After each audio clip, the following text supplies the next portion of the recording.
梁詠琪呢一個紫紅色旗袍女鬼 look 咧，真係夠晒野豔啊！因為咧臨近萬聖節，所以前晚 Gigi 喺佢嘅音樂會上面咧就扮下女鬼，搞下氣氛啦。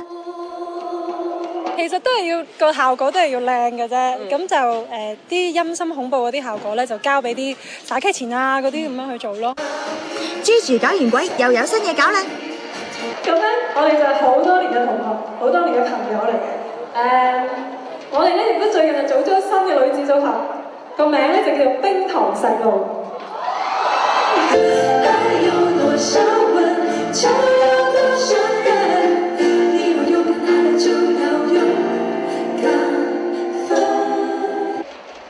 跟住咧，佢就同高度有差距，不過就非常合拍嘅林一峰 Jam 哥。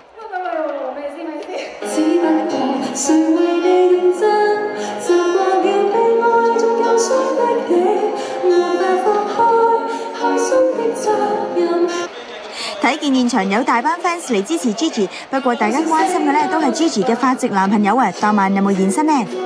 冇啊，點解冇叫佢嚟啊？冇啊，叫佢感受下呢個中國嘅呢個氣氛啊！你做唔得掂啊！雖然發直男友冇到場，不過一提到佢 Gigi 嘅笑容啊，已經甜到漏啦。有冇一兩句法文啊？搞下大家。我唔識㗎，真係？係啊。係啊。咁點溝通啊？咁樣？冇㗎。係啊。OK。講英文咯，係。啊係啊。